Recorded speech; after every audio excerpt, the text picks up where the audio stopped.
नमस्कार, मैं हूं आपके साथ मोनिका गुप्ता और आप देख रहे हैं हर खबर बुलेटिन की शुरुआत करेंगे खास खबरों के साथ। हरियाणा विधानसभा के मॉनसून सत्र का आगाज हो गया है। 3 दिवसीय ये सत्र पूरी तरह से डिजिटल होगा। आपको बता दें कि सदन की कार्यवाही राष्ट्रगान के साथ शुरू हुई। इसके बाद मुख्यमंत्री ने दिवंगत नेताओं और हस्तियों को श्रद्धांजलि देने के लिए शोक प्रस्ताव पढ़ा। वहीं सदन में इन सभी को श्रद्धांजलि दी गई। सत्र की कार्यवाही शुरू होने से पहले सदन में विधायकों के लिए डिजिटल पाठशाला लगाई गई। इसका उद्घाटन मुख्यमंत्री मनोहर लाल ने किया। इस मौके पर विधानसभा स्पीकर और साथ ही साथ आपको बता दें कि नेता प्रतिपक्ष भी मौजूद रहे। डिप्टी सीएम दुष्यंत चौटाला भी मौजूद रहे। शिक्षा मंत्री कंवरपाल गुर्जर और तमाम नेतागण वहां मौजूद रहे।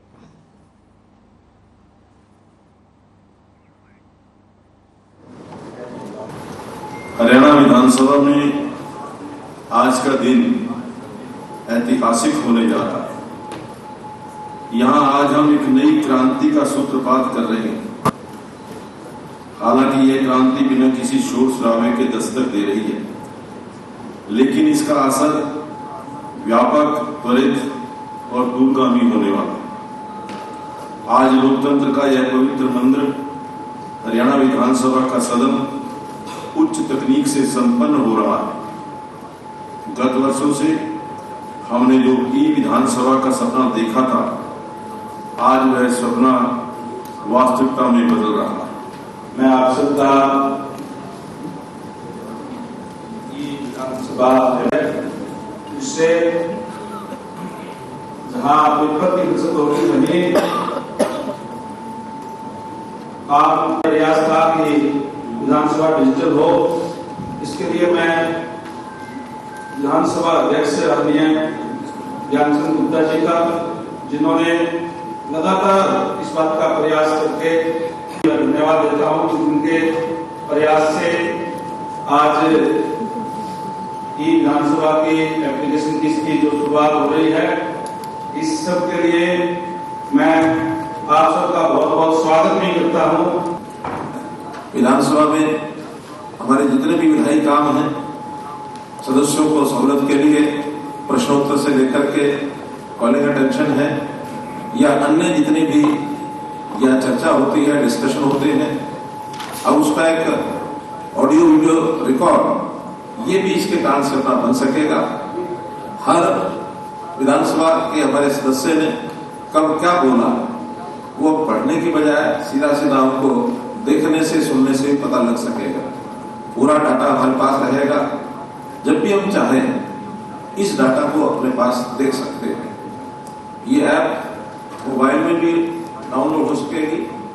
हम अपने घर पर इंटरनेट के माध्यम से भी अपने कंप्यूटर से इसका उपयोग कर सकेंगे। अपने आप में एक बेंचमार्क हरियाणा विधानसभा ने तय किया और एक ऐसी चीज है जहां आप देखते हैं कि केंद्र सरकार बारी बारी विधानसभाओं को कह रही थी कि आप डिजिटलाइज करो। अब तक हमारी पार्लियामेंट और हमारी लोकसभा, राज्यसभा, तो दोनों हाउसेज पार्लियामेंट के वो डिजिटलाइज नहीं हो पाए, मगर हमने ही कर दिखाया। इसके लिए सभी कमेटी के मेंबर और खास तौर पर मैं अध्यक्ष जी को बधाई दूंगा। और मुझे भी वो दिन याद है, अगर इनकी फाइल अगर 2 मिनट भी रुक जाती थी तो स्वयं फोन कर इस बार मैंने टारगेट लिया है, इस बार मैंने टारगेट लिया है और उसको डिजिटलाइज करना है। बहुत लंबे टाइम से इसमें चर्चा थी कि हम कब अपने विधानसभा को पेपरलेस करेंगे। अब मैं समझता हूँ पिछले मेरा कार्यकाल था तो पूरे 5 साल यही बात चलती रही, कब इसको पेपरलेस करेंगे, कब पेपरलेस करेंगे। हम बार बार ये कहते रहे कि लेस पेपर कर दिया हमने, पेपर कम इस्तेमाल कर रहे हैं, लेकिन पूरी तरीके से पेपरलेस हमने नहीं किया। लेकिन हमारे पड़ोस में ही हिमाचल ने इसमें काफी कुछ आगे, काफी प्रगति कर ली। उनको केंद्र ने काफी मदद की थी उस टाइम में और उन्होंने पूरी विधानसभा को पेपरलेस कर दिया। एप्लीकेशंस, ये विधानसभा की एप्लीकेशंस जो शुरू की है, उसके लिए मैं स्पीकर साहब को बहुत बहुत बधाई देता हूँ। इन्होंने काफी मेहनत की। हालांकि एग्रीमेंट तो बहुत सारी स्टेटों ने कर रखा था, लेकिन 3-4 स्टेटों में शुरू हुआ था, आज हरियाणा में किया। ये जो आज से शुरू हुआ है, 3 स्टेटों में, उसके लिए मैं स्पीकर साहब को बहुत बहुत बधाई देता हूँ। इन्होंने काफी मेहनत की। हालांकि एग्रीमेंट तो बहुत सारी स्टेटों ने कर रखा था, लेकिन 3-4 स्टेटों में शुरू हुआ था, आज हरियाणा में किया।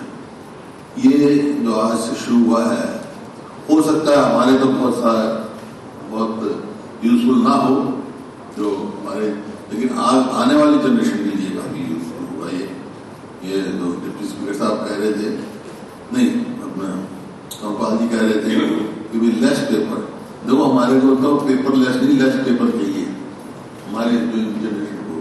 पेपर जरूर चाहिए, ठीक है, जहाँ जरूरत नहीं है उसकी उन पेपरों की जरूरत ना हो, लेकिन जहाँ जरूरत है उसके बगैर काम नहीं। तो वहीं सीएम मनोहर लाल ने विधायक चिरंजीव राव की ओर से उठाए गए मुद्दे पर जवाब दिया।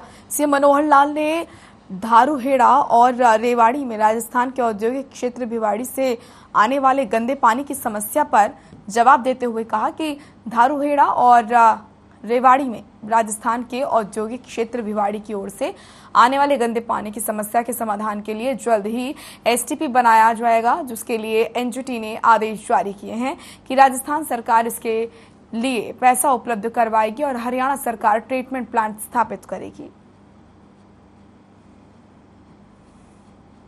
कम बहुत है और कहीं कहीं वाटर है कि धारूड़ा का पानी है और वो हमारे यहाँ भिवाड़ी का पानी है और हमारे यहाँ धारूड़ा के आसपास काफी फैलता है। एनजीटी के अंदर ये केस गया था, एनजीटी ने फैसला कर दिया है कि राजस्थान को इसका पैसा देना है और बनाएंगे हरियाणा के लोग। उस नाते से कल नीति आयोग की बैठक थी तो दोनों चीफ सेक्रेटरी से मेरी बात हुई है, राजस्थान की चीफ सेक्रेटरी और अपने हमारे चीफ सेक्रेटरी और राव इंद्रजीत जी भी वहाँ थे, तो हम लोगों ने उनसे बात की तो जल्दी वो मीटिंग करके और बहुत जल्दी वहाँ जो एसटीपी वो लगना है ट्रीटमेंट प्लांट, बहुत जल्दी राजस्थान के सहयोग से ही करना है हमको, अकेले हरियाणा को नहीं करेगा, क्योंकि दोनों का मिलाकर के ही काम होना। हालांकि नुकसान हमको होता है, पानी उनका आता है, लेकिन एनजीटी का फैसला हो चुका है, उसका लागू कराएंगे। ये ठीक है कि पानी की अपने आप में एक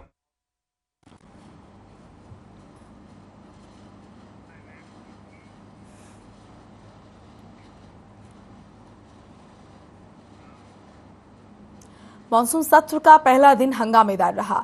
इस दौरान सीएम मनोहर लाल ने कहा कि अब से सरकारी विभागों के बिजली बिलों की राशि विभागों के पास खुद पहुंच जाएगी, जिसके लिए राज्य के बजट में ही प्रावधान किया जाएगा और अप्रैल महीने में ही विभागों को राशि दे दी जाएगी। मुख्यमंत्री ने कहा कि कई बार ऐसी शिकायतें सामने आती थी कि कुछ सरकारी विभागों की बिजली बिल बकाया है। इन्हीं समस्याओं के निदान के लिए राज्य बजट में ही प्रावधान किया जाएगा और सरकारी विभागों की सालाना बिजली बिलों को समेकित राशि विभागों को भेज दी जाएगी।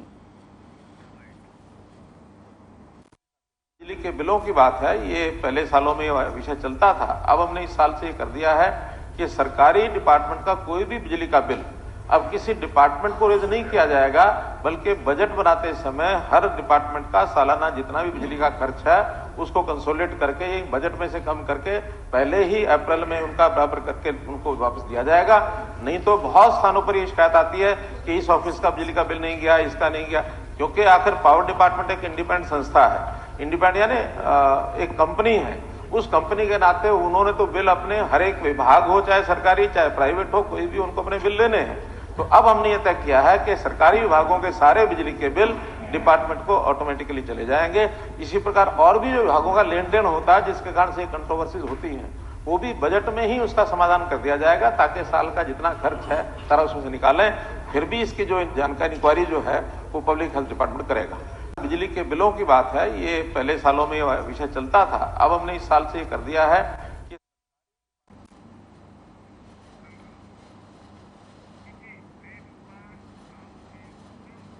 सदन में विपक्ष ने विधायकों को धमकी मामले पर हंगामा किया।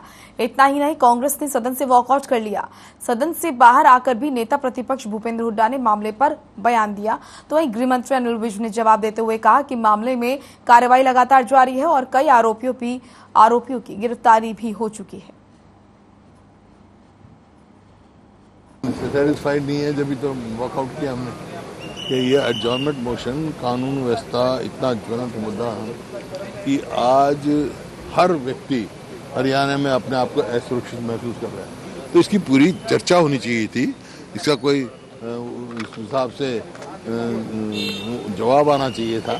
खाली मतलब इतना लंबा चौड़ा जवाब पढ़ने हैं, कॉलिंग अटेंशन का भी जवाब क्या था। एनसीआरबी के आप आंकड़े देख लो, अपराध बढ़ रहा है, जो कानून बनाने वाले सुरक्षित नहीं उनको धमकियां मिल रही हैं, जो कानून के रखवाले हैं, जो जो इम्प्लीमेंट करने वाले हैं पुलिस, उनको मर्डर हो रहा है, तो कानून व्यवस्था बिल्कुल चरमरा गई है। और किसी भी प्रदेश में जो अगर कानून व्यवस्था सुचारू नहीं होगी, मजबूत नहीं होगी, तो उसका विकास रुक जाता है। और यही कारण है आज हरियाणा में इन्वेस्टमेंट नहीं आ रही। इस मामले में हमारी एसटीएफ ने बहुत बड़ा काम किया। फोन कॉल दुबई से आ रहे थे, तो पहले हमारी एसटीएफ दुबई गई, वहाँ से इंफॉर्मेशन कलेक्ट हुई कि किसी अफगानी नागरिक ने ये सिम कार्ड खरीदा है, और सिम कार्ड की लोकेशन जब ढूंढी गई तो उसका आईपी एड्रेस फैसलाबाद पाकिस्तान से आया। फिर हमारी एसटीएफ उस आईपी एड्रेस को लेके आगे वर्कआउट करती रही, और they played a game also. उन्होंने जिस नंबर से फ़ोन आ रहा था, किसी से फ़ोन करवाया कि भाई हमने पैसे जमा कराने हैं, कहाँ करवाएं, तो वो चक्कर में आ गए।